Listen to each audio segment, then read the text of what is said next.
passé au fait, c'est qu'à chaque fois que je répondais au téléphone, j'écoutais, je prenais le nom et tout ça, et le message, je raccrochais et j'oubliais. 10 minutes, 15 minutes, 30 minutes après, j'oubliais. Et donc, le client avait besoin d'informations très importantes. Il voulait avoir un des conseillers, mais moi, je ne pouvais pas transmettre le message comme il se doit. Et on m'a encouragé à écrire. Vous êtes qui? Madame, monsieur, d'accord. C'est quoi le problème? Ok. Vous appelez pour qui? Ok. Ok. Et donc, ça permettait que le message soit clair et que je ne dise pas devant mon conseiller il y a une certaine Barbara qui a appelé et elle voulait... Ah, je ne sais plus trop. Oh, ça ne fait pas trop professionnel, ok? Donc, c'était juste pour un exemple, pour vous encourager à pouvoir noter, parce que ça vous permet aussi d'avoir des outils pour votre propre étude biblique personnelle. Pour vos études bibliques personnelles, pour votre propre rétention, rappel de ce qui a été dit. Si je vous pose la question, quel est le message que j'ai apporté le dernier dimanche du mois de mars, vous n'allez pas vous rappeler. Mois de mars? Tu n'étais pas là. Merci Bénédicte. Mais si vous avez votre calepin, vous allez simplement aller dans votre calepin, même si c'est quand même très lointain. Vous ne vous rappelez pas, c'est tout à fait normal. Hein? Là? Le dernier dimanche du mois de mars? Quand même, je ne sais plus. Ah ben ouais, mais moi-même je ne sais plus.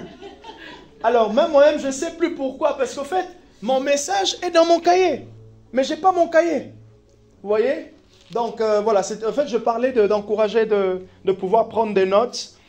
C'est très important. Et aussi, pour la personne qui vous parle, ça lui donne aussi un encouragement au fait, se dire, ah, ce qu'il dit c'est intéressant. Ok, ce qu'il dit n'est pas pris à la légère.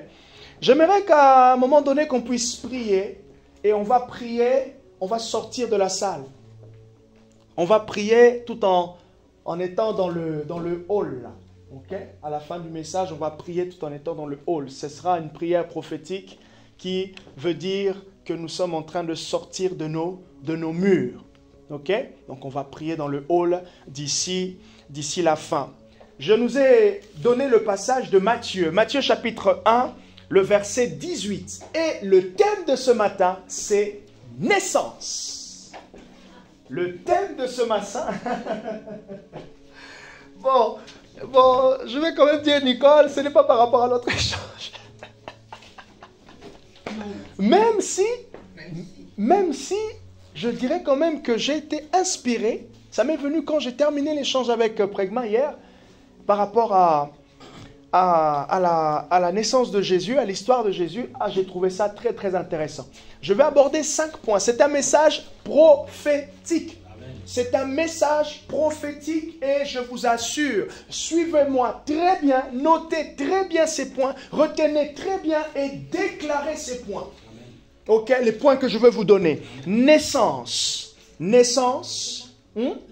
Matthieu, chapitre 1, verset 18. Matthieu chapitre 1, verset 18. Je vais te prendre avec moi, Lancelot, parce que j'aurai besoin de mes notes. J'aurai besoin de mes notes. Naissance. Naissance. Vous pouvez marquer naissance entre parenthèses spirituelle. Mandesko de ravia de sala. Zerino sta vigamesh. Mesto leveliko zabira mahade. Jésus-Christ, merci pour ce temps. Saint-Esprit, merci pour d'ouvrir mon esprit et mon intelligence. Merci de préparer nos cœurs, d'avoir préparé nos cœurs. Merci de nous ensemencer ce matin. Voici comment arriva la naissance de Jésus-Christ. Soulignez cette phrase. Voici comment arriva la naissance de Jésus-Christ. Voici comment arriva. Donc là, Matthieu est en train de décrire les événements. Il est en train d'expliquer les faits. Il dit, Marie, sa mère, était fiancée à Joseph avant leur union. Elle se trouva enceinte par l'action du Saint-Esprit. Souligné, elle se trouva enceinte par l'action du Saint-Esprit. Il est bien dit qu'elle était fiancée à Joseph avant leur union. Donc, ils n'étaient pas mariés. Elle se trouva enceinte. Dieu a fait quelque chose d'extraordinaire. Il a fait quelque chose d'extraordinaire. C'est comme si Dieu a brisé.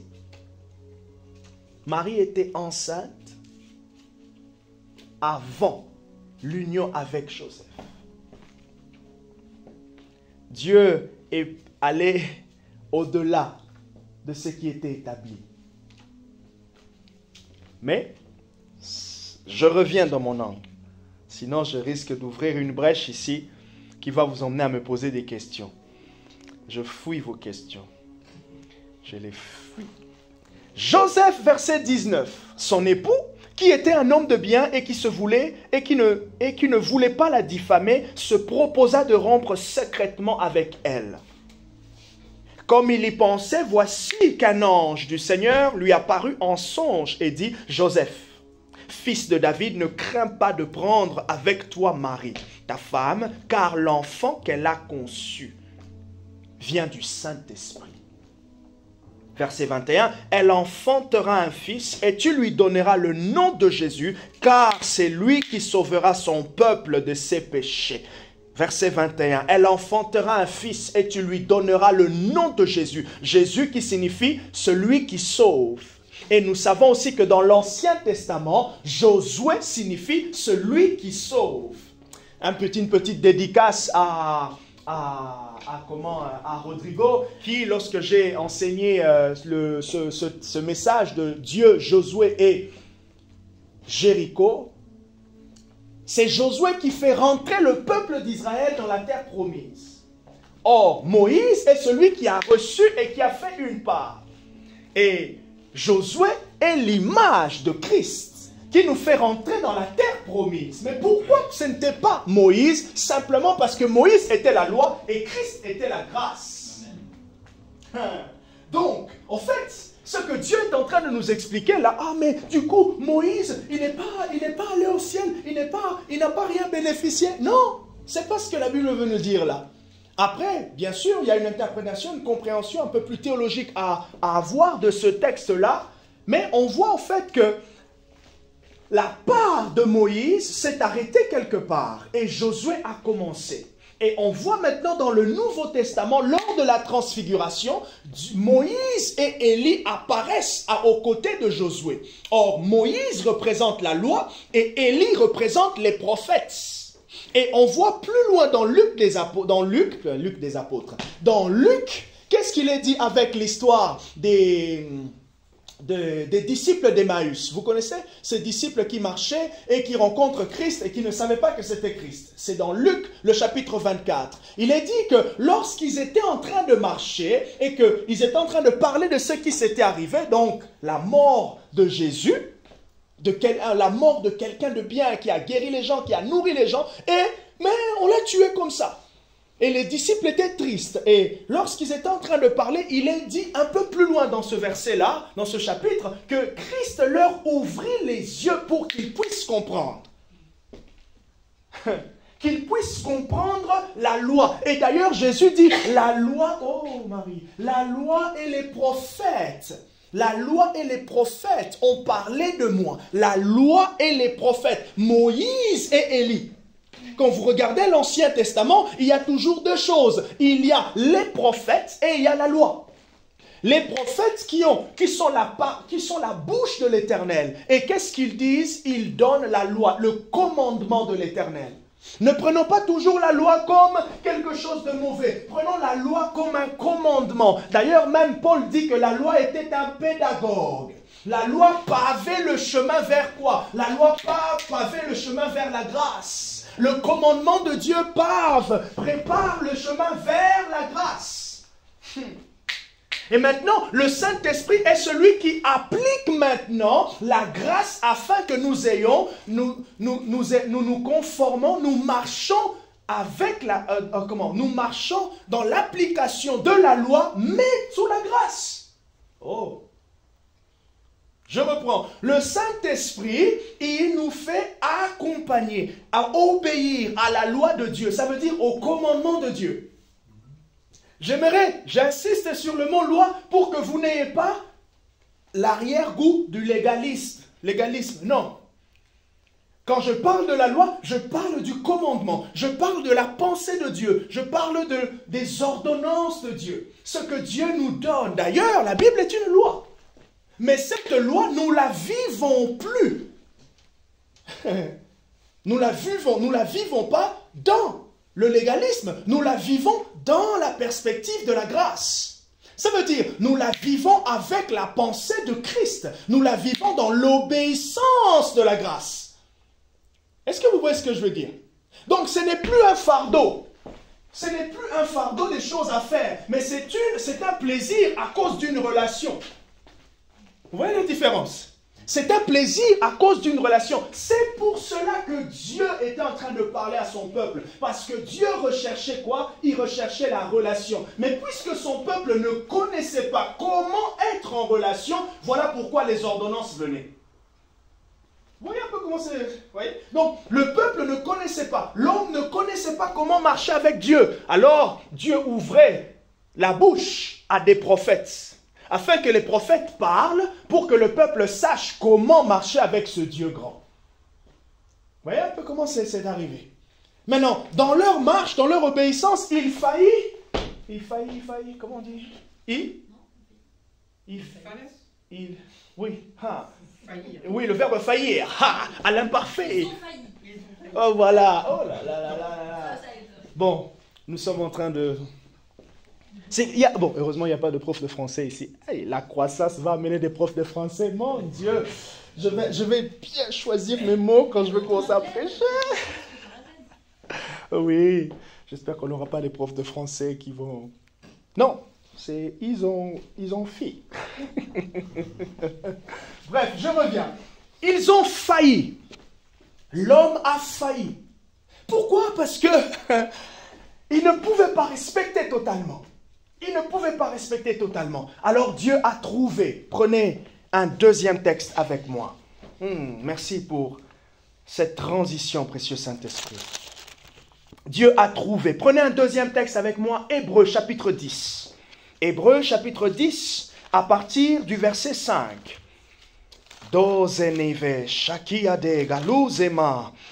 Hébreux chapitre 5. Plutôt chapitre 10, verset 5. Ah, l'Épître aux Hébreux, c'est un chef-d'œuvre. D'ailleurs, toute la Bible est un chef-d'œuvre. L'Épître aux Hébreux, c'est trop bien. Est-ce qu'il y a un livre de la Bible que vous aimez particulièrement? Quel est le livre que tu aimes particulièrement, Marie? Proverbe? D'accord. Ésaïe? Ok. Ésaïe aussi? Ça, super. Psaume? D'accord. Matthieu? D'accord. Romain. Barbara, c'est Romain. Bon, je ne sais pas si on a le deuxième prénom de notre enfant, ça s'appelait Romain, mais... Romain aussi? D'accord, ok. Moi, je pense que... je pense que j'aime bien Hébreu. Ouais, j'aime bien Hébreu. J'aime bien l'Épître aux Hébreux. Alors, Hébreux chapitre 10, le verset 5, nous dit ceci. Hébreux chapitre 10, le verset 5. C'est pourquoi, en entrant... Ah, j'ai oublié de demander à Lancelot. Bon, il va nous mettre peut-être dans le chat quel est le livre de la Bible qu'il aime bien aussi. Hébreux chapitre 10, le verset 5. C'est pourquoi, en entrant dans le monde, le Christ dit, tu n'as voulu ni sacrifice ni offrande. En entrant dans le monde, ça veut dire en venant dans le monde. Comment est-ce que Christ est venu dans le monde? Matthieu chapitre 1. Voilà. En entrant dans le monde, regardez ce qu'il dit. Tu n'as voulu ni sacrifice ni offrande, mais tu m'as formé un corps. Tu n'as agréé ni holocauste ni sacrifice pour le péché. Alors j'ai dit, voici, je viens. Dans le rouleau du livre. Dans le rouleau du livre. L'expression ici, rouleau du livre, ça parle de l'Ancien Testament. Le message de l'Ancien Testament. Dans les tablettes de la loi. Tu parles de moi.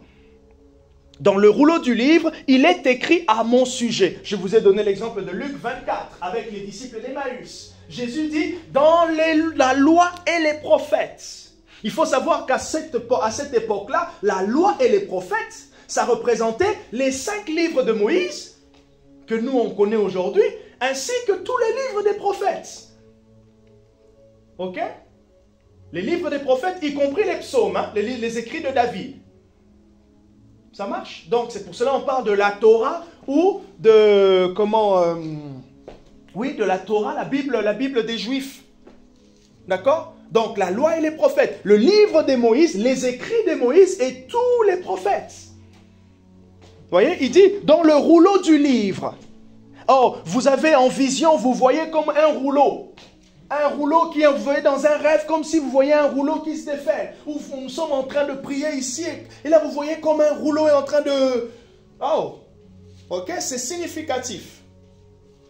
Ézéchiel chapitre 3, notez-le quelque part, ou retenez-le. Ézéchiel chapitre 3. Lorsque Dieu parle au prophète Ézéchiel, il lui dit quoi? Il lui dit, mange le rouleau. Mange le rouleau. Bon, nous on va manger des mini-bumps, mais on va manger aussi du rouleau. Pour nous aujourd'hui, l'expression manger le rouleau, c'est quoi? C'est manger le rouleau pour nous. Manger la parole de Dieu. J'ai vu Bénédicte après ça. Non. Manger le rouleau pour nous, c'est quoi? C'est manger les Écritures. Vous vous rappelez dans Jean chapitre 4, lorsque Jésus finit de s'entretenir avec la femme samaritaine. Lorsque Jésus finit de s'entretenir avec la femme samaritaine, elle est partie, et ses disciples reviennent et disent, Maître, on a trouvé de la nourriture. Jésus leur dit, ah ben je n'ai plus faim. Si c'était à notre temps, je dis, ah, ben, jusque quand vous êtes partis, Hubert était passé. Mais Jésus dit que je n'ai plus faim parce que je viens de faire la volonté de Dieu. Et qu'est-ce que Jésus voulait dire là? Il venait d'emmener quelqu'un à la connaissance du Fils de Dieu. Parce que lorsque cette femme est partie, elle est partie avec un témoignage. Lorsqu'elle est arrivée dans son village, elle a dit, venez voir quelqu'un qui m'a dit tout ce que j'ai fait. Et Jésus y parlait en disant, je mangeais, j'ai fait la volonté de Dieu, donc je suis rempli d'une nourriture. Ok? Juste pour faire un peu des liens. Et il dit, je suis dans le rouleau du livre, il est écrit à mon sujet, pour faire, ô Dieu, ta volonté. Ceux qui aiment Ésaïe, on voit dans le livre d'Ésaïe plusieurs représentations du serviteur de l'Éternel, plusieurs représentations du Messie. L'un des textes même phares de Ésaïe, c'est quoi? Concernant la naissance du Fils de Dieu. Ésaïe 7,14. Ésaïe 7,14, qui ressemble à Michée. Hein? Ésaïe 9,5, voilà, c'est ça que je pensais. Ésaïe 9,5. Petite parenthèse, le prophète Ésaïe et le prophète Michée, c'était des contemporains. Le prophète Ésaïe et le prophète Michée, c'était des contemporains. Donc, ils se connaissaient. Enfin, ils se connaissaient. Ils habitaient à la même époque. Voilà, ils habitaient à la même époque. C'est pour cela, vous allez voir que les écrits de Michée, le prophète Michée, dans les petits prophètes, les écrits de Michée, vous savez, ces livres-là qui avant avant l'Ancien, le Nouveau Testament. C'est les petits livres-là qu'on lit moins, qu'on connaît moins. Qui finit par un mot, je crois. Hein? C'est pas un mot, c'est le dernier. Qui... Non, c'est... comment? Zacharie le dernier. Non, même pas, c'est Malachie le dernier. Ok? On parle des petits prophètes simplement à cause de la... On parle de la nouvelle venue d'Élie, là. Oui, c'est ça, c'est dans Malachie. Ok? Donc, je vous intéresse. Moi, j'ai eu le goût, au fait, de commencer à lire ces petits livres lors de mes 25 ans. Le jour de mes 25 ans, j'ai eu le goût de lire ces petits livres. Donc, ça va faire presque bientôt 10 ans. Et j'ai commencé à découvrir beaucoup de choses. Beaucoup de choses. Ok? Une petite curiosité, donc je vous invite à le lire. Et ils sont tellement riches. C'est des petits chapitres comme ça, mais très très riches. Ils sont condensés en 3 parties. Premièrement, Dieu qui dit, oh, vous faites des choses horribles. Deuxièmement, je vous emmène à la repentance. Vous devez vous repentir. Troisièmement, voilà l'espérance que je vous propose. Tous les 12 petits prophètes sont composés de ces 3 parties. Il y a toujours une condition désastreuse. Deuxièmement, Dieu qui emmène maintenant son peuple changer, s'il vous plaît. Mais pourquoi vous devez changer? Parce que regardez ce que je vous présente. Il y a toujours une espérance. Voilà pourquoi la parole prophétique, 1 Corinthiens chapitre 12, l'apôtre Paul dit, une parole prophétique fait quoi? Exhorte, console et encourage. Parce que Dieu est toujours dans l'espérance. Dieu est toujours dans l'espérance. Dieu est toujours dans l'espérance. Ah, j'ai des pensées noirceurs après ou pendant que je suis en train de prier. Noirceur. J'ai des pensées noires pendant que je suis en train de prier. Non, ça ne vient pas de Dieu. Ça ne vient pas de Dieu. Ah, je commence à prier, j'ai des pensées noires. Ok, continue à prier jusqu'à ce que ces pensées noires deviennent blancs. Je suis clair? C'est clair? Bon, ah, ça devient une marque de fabrique, ça quand même. Hein? Ça faisait longtemps. Et donc Jésus, il dit, voici. Dans le rouleau du livre, il est écrit à mon sujet. Vous voyez au fait dans ce passage qu'il y a un lien avec la naissance virginale de Jésus. Ok? Maintenant, j'entre dans mon message. J'y étais déjà.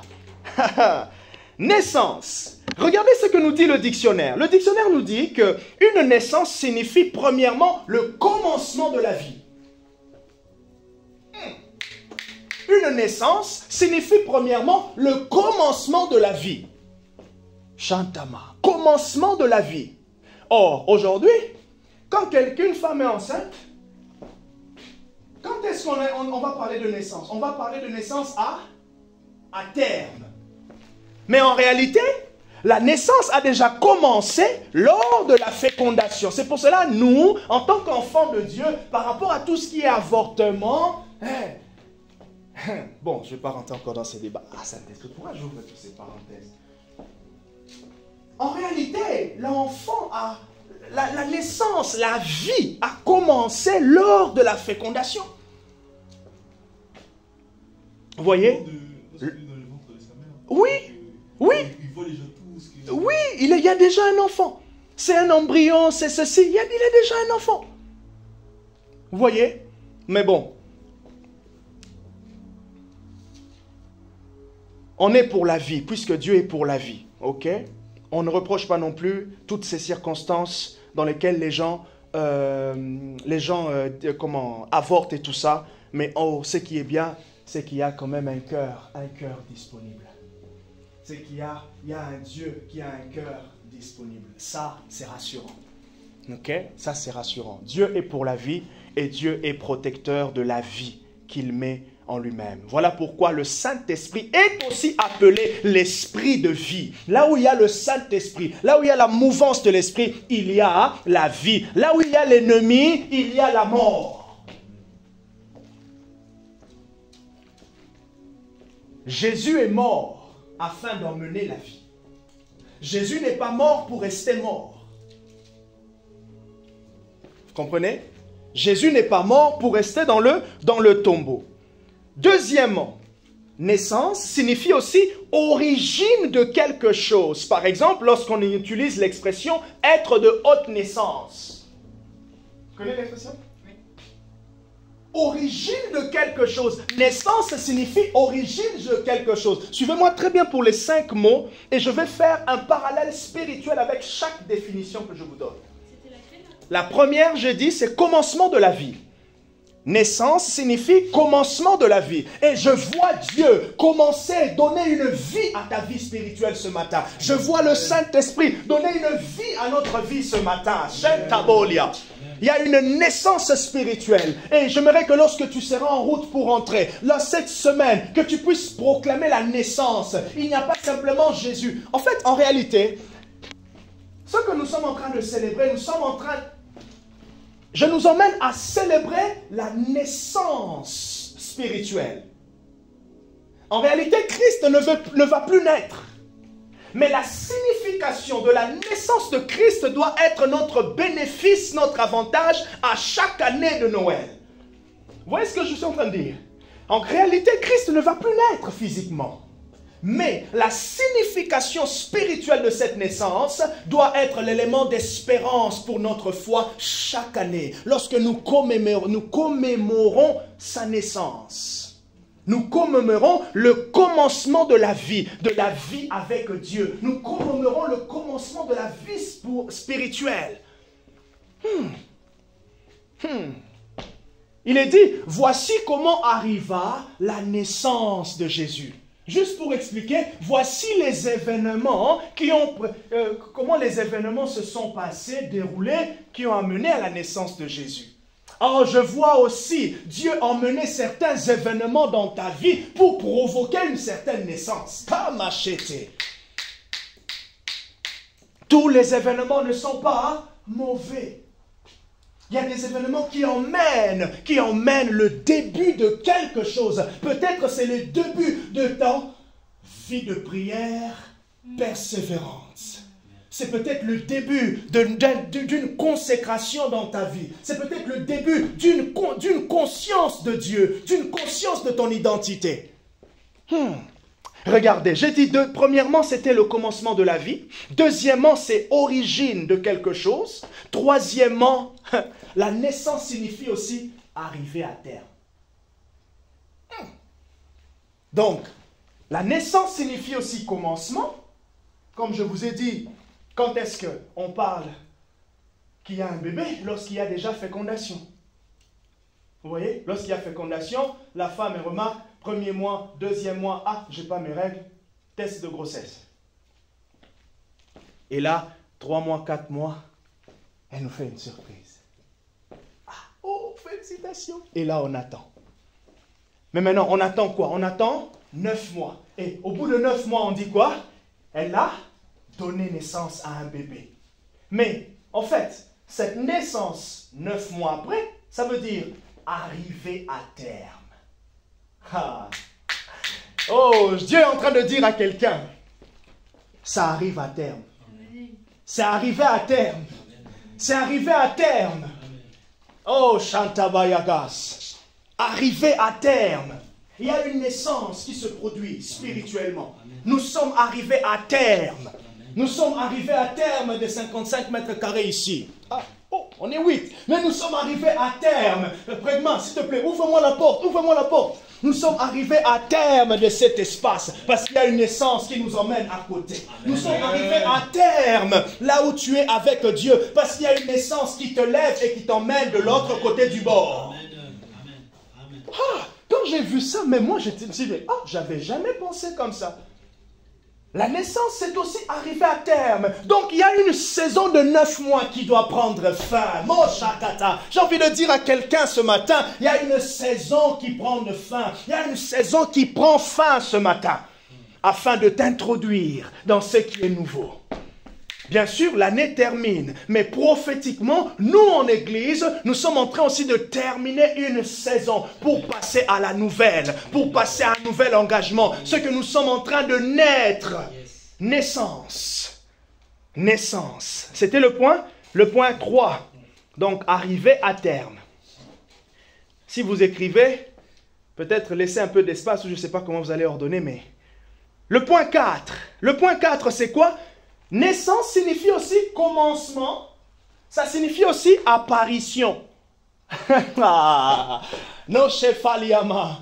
Naissance signifie aussi commencement, mais plutôt apparition. Apparition. Vous allez chez le médecin et que vous avez des symptômes bizarres. Qu'est-ce qu'il va vous poser comme question? Quand est-ce que cela a commencé? Mais maintenant, ces symptômes-là, en fait, c'est quoi? C'est des apparitions. Vous commencez à voir, admettons si ce sont des choses un peu liées à tout ce qui est peau, boutons et tout. Et vous allez dire, ah, mais je commençais à voir des boutons. Ça fait des boutons, mais quand est-ce que ça a commencé? Ah, peut-être à cette période-là. Peut-être à cette période-là. Du coup, j'ai commencé à voir des boutons. J'ai commencé à voir des boutons. Apparition. Mais regardez. Revenez avec moi dans Matthieu. Et on va plutôt prendre, au lieu de prendre Matthieu, on va prendre le même chapitre, la même histoire, mais dans Luc chapitre 1.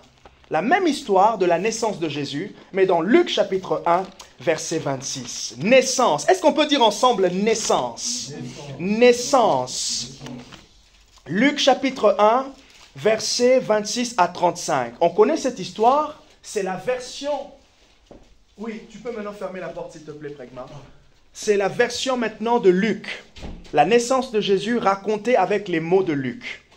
Luc chapitre 1, à partir du verset 26 jusqu'au verset 35. Au 6e mois, l'ange Gabriel fut envoyé par Dieu dans une ville de Galilée du nom de Nazareth, chez une vierge fiancée à un homme du nom de Joseph, de la maison de David. Le nom de la vierge était Marie. Il entra chez elle et dit, « Je te salue, toi à qui une grâce a été faite. Le Seigneur est avec toi. » Troublée par cette parole, elle se demandait ce que signifiait une telle salutation. Eh, quel honneur!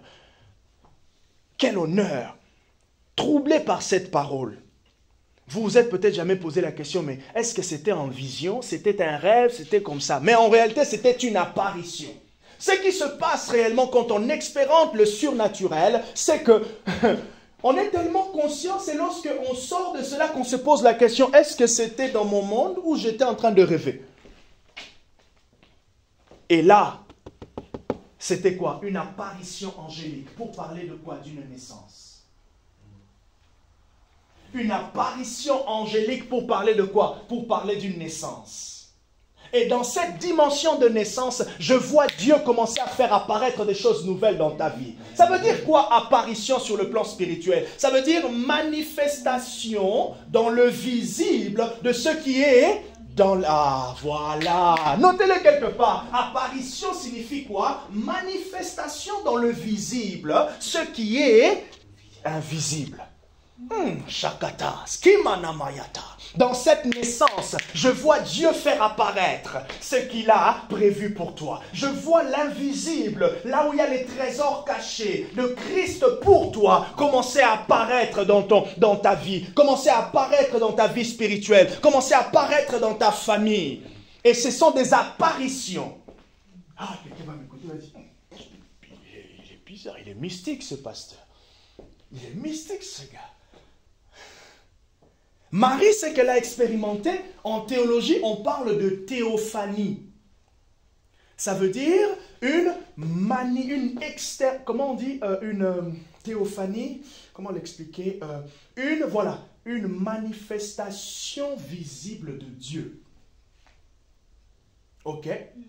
La Bible est remplie de théophanies. Je vous en donne. Abraham, Genèse chapitre 12. Genèse chapitre 15, Genèse chapitre 17. Abraham vivait, expérimentait des théophanies. Ok? Premièrement. Je vous en donne encore un autre. Josué, chapitre 5. C'était une théophanie. Parce que quand vous lisez, il dit, j'ai vu un homme qui ressemblait. Son habit était un tout petit peu comme ceci, comme cela. C'était des théophanies. Ok? Je vous en donne encore. Celui que vous connaissez, vous aimez souvent. Apocalypse. Lorsque Jean décrit tout ce qu'il voit, c'était aussi une théophanie. Maintenant, la question, c'est est-ce que nous, aujourd'hui, on peut expérimenter des théophanies? La réponse est oui. Et maintenant, je continue pour dire, est-ce que nous avons besoin des théophanies pour pouvoir croire en Dieu de manière concrète? Non. Pourquoi nous n'en avons pas besoin? Enfin, je veux dire, quand je dis nous n'avons pas besoin, je ne suis pas en train de dire que ce n'est pas important. Ça peut arriver. Comme je disais hier après Gma, le surnaturel, là, maintenant, que vous le veuillez ou vous ne le voulez pas, les anges sont en mouvement. L'Esprit de Dieu est là. La présence de Dieu est là. Mais maintenant, l'intensité, le degré de cette présence, elle est plus ou moins forte, selon aussi la disposition de ta foi, mais selon aussi l'onction qui est en train de couler avec moi, mais aussi selon les plans et ce que le Saint-Esprit veut faire maintenant même. Voilà pourquoi une théophanie, une manifestation, ce n'est pas simplement pour le plaisir. Dieu vient dans un but. Donc, lorsque l'ange est venu chez Marie, c'était dans un but. Le jour où Dieu te donne une parole, Dieu te donne une image, c'est dans un but. Ce n'est pas juste pour. Ok? Donc, Dieu nous emmène en fait à se mouvoir dans ces deux dimensions, l'invisible et le visible. Pourquoi et comment nous avons accès à l'invisible? Parce que nos yeux spirituels ne sont plus voilés. Nous ne sommes plus voilés. Pourquoi? Parce que nous connaissons celui qui est la vie, celui qui ôte le péché du monde. Nous connaissons Christ. Nous sommes passés par ce qu'on appelle la nouvelle naissance. Nous sommes passés par ce qu'on appelle, où nous avons expérimenté la conversion, ce shift, je voulais dire. Oh, pourquoi vous avez entendu chips? Dans la calculatrice. Shift. Ouais, shift. Ok? Ah, franchement, on sent qu'il y a un étudiant. Hein? On sent qu'il y a un étudiant là. On sent qu'il a révisé ce matin.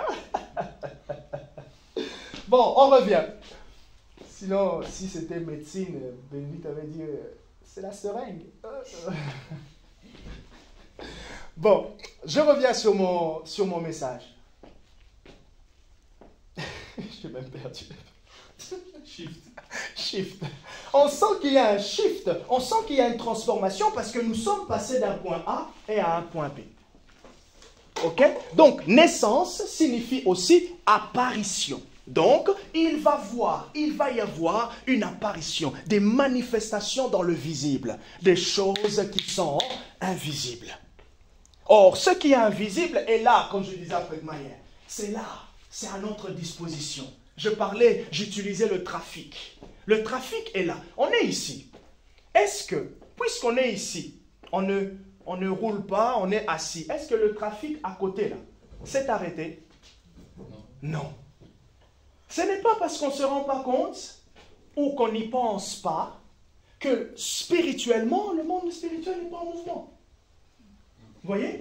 Mais maintenant, c'est lorsqu'on est conscient de notre héritage en Christ. Paul nous a ouvert les yeux sur en Christ. Est-ce qu'il y a des gens qui sont en Christ ce matin? Est-ce qu'il y a des gens qui sont en Christ ce matin? En Christ signifie théologiquement unis à Christ. En Christ signifie unis à Christ. Nicole, elle est présente. On sait tous qu'elle est mariée à Christian depuis 23 ans. J'aime bien cette précision. Depuis 23 ans, ok? Elle est unie à Christian. Même si Christian... Même si Christian n'est pas présent physiquement, mais l'union est présente. Nous aussi, nous sommes unis à Christ. Est-ce qu'il est présent physiquement? Non. Mais l'union est vivante. Et l'union est vivante à cause de qui? À cause du Saint-Esprit. Voilà pourquoi il dit là où 2 ou 3 sont assemblés, il est présent parmi eux. Il y a un témoignage de cette union lorsque nous nous réunissons. Il y a un témoignage de cette union lorsque tu pries personnellement, mais aussi lorsque tu pries en église. Il y a un témoignage. Et c'est ce témoignage qui emmène maintenant apparition. C'est ce témoignage qui emmène la manifestation des choses surnaturelles, des choses qui sont disponibles pour nous. Je termine pour dire, naissance signifie aussi le point ou l'endroit où commence quelque chose. Naissance signifie aussi l'endroit où commence quelque chose. Donc, lorsque je suis en train de dire naissance, je suis en train de libérer et déclarer que en cet endroit, en cet instant même, commence quelque chose. Naissance. Ah, je vois Dieu te mettre dans un endroit, te conduire dans un endroit, dans un lieu. Oh, ça peut être une vidéo, ça peut être un livre, ça peut être une parole, ça peut être un temps de prière qui peut marquer la naissance de quelque chose. Ça peut être un livre, ça peut être une discussion, ça peut être un temps de louange, mais c'est un endroit, c'est un moment précis. Matoyasaka. Ce que j'aime avec Dieu, il y a toujours le temps et l'espace. Dieu, il n'est pas vague dans ce qu'il fait. C'est pour cela, si vous voyez, quand j'ai donné mon premier exemple tout à l'heure en disant... si je vous pose la question, le 31 mars, le dernier dimanche du mois de mars, qu'est-ce que j'ai prêché? On ne se rappelle pas, simplement parce qu'on n'a pas peut-être visiblement, physiquement le contact pour pouvoir se référer dans le temps et dans l'espace. Quand vous lisez Esdras chapitre 1, quand vous lisez Daniel chapitre 7, Daniel chapitre 9, Daniel chapitre 10, il est dit du temps du règne du roi Nebuchadnezzar ou Belchazzar à la 2e année de l'Éternel Dieu me parla. Ça veut dire quoi? Il y a une époque bien définie. Si on veut chercher dans l'espace, dans l'histoire, on peut trouver cela. Et du coup, si on doit regarder spirituellement, on voit aussi qu'est-ce qui s'est passé. Dieu est un Dieu dans le temps, est un Dieu de l'espace aussi. C'est pour cela, lorsque vous expérimentez quelque chose, lorsque vous vivez quelque chose, vous notez vos temps de prière, afin de vous rappeler la date. Si vous voulez même aller plus loin, l'heure. Si vous êtes un peu plus, comment on dit ça, un peu plus maniaque, mettez même les secondes. Si vous voulez même être encore un peu plus maniaque, mettez même les habits que vous aviez ce jour-là. Si vous voulez même être un peu plus précis, mettez même la coiffure que vous avez. Si vous voulez même, mettez même l'heure, la minute, la seconde, la pièce dans laquelle vous étiez. Ça vous permet, hein? Même les tierces. Ça vous permet, même la couleur du papier peint dans la pièce que vous étiez. Bon, bref, c'était une blague. Mais juste pour dire, ça vous permet d'avoir un repère physique. Et ça n'a rien de méchant d'avoir des repères physiques avec Dieu. Des repères physiques. Je me rappelle ce jour-là, j'étais assis à cet endroit-là. Et lorsqu'il a commencé à déclarer, j'ai senti quelque chose passer. Ah, j'ai même bougé. Je me rappelle, j'avais mes talons. Mais la manière dont j'ai bougé, c'est comme si je n'avais pas mes talons. Naissance, un point, un endroit où commence quelque chose. Et ce matin, naissance. Ce matin, nous sommes 8. Ce matin, j'ai commencé à prêcher à 11h ou 11h10, je ne sais pas. Ce matin, on a chanté tel chant. Ce matin, c'était le culte de Noël de 2023. Et pendant qu'on était en train de prier, j'avais dit ça. Et le message, c'était naissance. On se rappelle des points physiques. C'est pour cela, Jésus pouvait se rappeler à la croix et dire à Thomas, Thomas, touche, non? Touche mes mains. Tu peux toucher. J'ai senti les clous. Thomas, t'inquiète pas, je n'étais pas sorti de mon corps. J'étais dedans. La douleur a traversé mon corps. Est-ce que tu peux toucher? Thomas, je sais. Quand je me suis réveillé par l'esprit, je suis sorti d'un tombeau. Je sais, Thomas, que j'avais des linges sur moi. Jésus pouvait dire ça. Hein? Vous voyez? Donc, un repère physique. Naissance. Je vous redonne les 5 points qui signifient naissance. Premièrement, commencement de la vie. Deuxièmement, origine de quelque chose. Troisièmement, arrivée à terme. Quatrièmement, apparition ou manifestation. Cinquièmement, un point, plutôt un endroit où commence quelque chose. Oui, je répète. Premièrement, commencement de la vie, naissance. Deuxièmement, origine de quelque chose. Troisièmement, arrivée à terme. Quatrièmement, apparition. Cinquièmement, l'endroit, le lieu où commence quelque chose. Cela veut dire, premièrement, que la vie de Dieu commence. Cela veut dire que l'œuvre de Dieu commence. Cela veut dire que l'Éternel est en action pour faire quelque chose. Deuxièmement, j'ai dit quoi? Deuxièmement, origine de quelque chose. Ce que le Seigneur nous enseigne au travers de la naissance de Christ, c'est qu'à travers Christ, quelque chose de nouveau prend place. Amen. À travers Jésus, à travers sa naissance, quelque chose prend place. Et qu'est-ce qui prend place? Par exemple, la proximité avec Dieu. Par exemple, le fait de voir Dieu. Parce que Jésus a dit, personne n'a vu le Père, si ce n'est celui qui vous l'a révélé. Vous me voyez, celui qui m'a vu a vu le Père.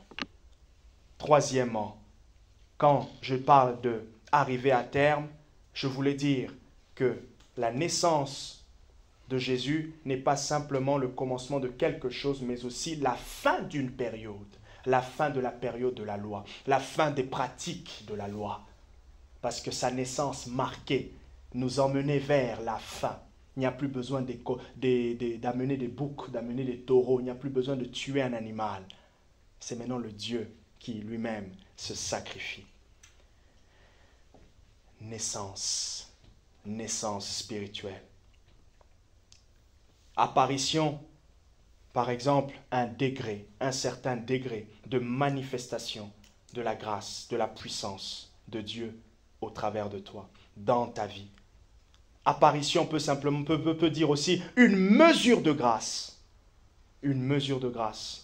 qui venait vers l'homme. Apparition. Cinquièmement, c'est le point de départ, un endroit, c'est le point de départ de la révélation, le point de départ du changement, le point de départ du déclic. Alors maintenant, je termine. Qu'est-ce que tu fais? Qu'est-ce que tu fais avec tout ce que j'ai dit? J'ai parlé de naissance, j'ai parlé des 5 points, ce que signifie une naissance dans le sens spirituel. Enfin, les 5 points que je vous ai donnés, c'est la définition de Google. Mais vous avez vu que dans mon développement, j'ai fait un petit lien avec le surnaturel, avec le spirituel. Qu'est-ce que tu fais? Qu'est-ce que l'on fait aujourd'hui avec cette célébration de la naissance de Jésus? C'est simple.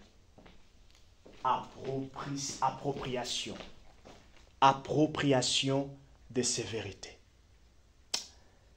Vous savez, la foi, la Bible dit la foi vient de ce qu'on entend, et ce qu'on entend vient de la parole de Dieu. La foi vient de ce qu'on entend, et ce qu'on entend vient de la parole de Dieu. Alors, la foi vient de ce qu'on entend, première chose. Deuxième chose, ce qu'on entend vient de la parole de Dieu. Entre les deux, qu'est-ce que je fais avec ce que j'entends? Je m'approprie. Je cherche à m'unir. Donc, à m'unir, le verbe unir. J'aimerais créer une union entre ce que j'ai entendu avec mes convictions.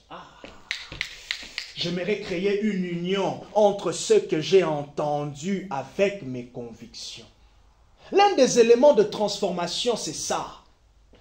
Lorsque on veut voir le surnaturel, il faut qu'il y ait l'union. La Bible dit dans Jean, chapitre 1, je crois, lorsque vous lisez du 1er jusqu'au verset 14, vous allez voir que la Bible dit « la parole s'est faite chair ». Je vais essayer d'aller juste dans sa signification, la parole s'est faite chair. Donc, elle a habité parmi nous, Jean dit, et nous l'avons vu. La parole s'est faite chair. Quelle parole? La parole prophétique. La parole des prophètes est arrivée à son accomplissement. Mais cet accomplissement, ce n'était pas simplement des œuvres comme ça. Mais cet accomplissement, c'était une personne. Je pouvais le toucher. Je pouvais le toucher. Ok? Donc, il y a eu une union entre ce qui avait été dit dans le surnaturel et ce que les gens voyaient de ce qui a été dit. Tout ce que j'ai dit ici, la force de ça, c'est qu'on va s'unir avec naissance. Parmi les 5 points, il y a peut-être quelque chose qui t'a parlé le plus. Prends ça. Dis au Saint-Esprit, je m'unis avec cette vérité. Il y a une naissance qui prend place dans ma vie. Il y a une naissance. Je deviens un avec cette vérité. Je deviens un avec cette vérité. Elle devient la mienne. Je suis capable de la défendre. Je suis capable de prendre position. Et je suis capable de la défendre devant qui? Devant le diable, devant le mensonge, devant ma situation, devant les réalités. Elle devient mienne. Je deviens un avec elle, avec cette parole.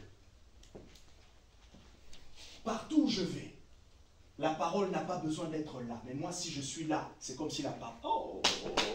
Partout où je suis, je n'ai pas besoin de parler de cette parole. Puisque je suis là, la parole est là. C'est ça, la naissance de Jésus. Puisqu'il était là, puisqu'on pouvait le voir, on voyait Dieu. Puisqu'il était là, puisqu'on pouvait le voir, l'accès à Dieu était possible. C'est pour cela, puisque nous sommes Église, les gens n'ont pas besoin de chercher ailleurs. Dieu est là. Pourquoi? Parce que l'église est là. Dieu est là. Pourquoi? Parce qu'il y a Prégma dans les parages. Dieu est là. Pourquoi? Parce qu'il y a Nicole dans les parages. Où cherchez-vous Dieu au moment où Dieu a déjà ses représentants? Pourquoi cherchez-vous Dieu au moment où Dieu a déjà Jean-Marc? Pourquoi cherchez-vous Dieu au moment où Dieu a déjà ses églises dans Poitiers? Nous sommes devenus un avec la parole. Que Dieu nous bénisse. Amen.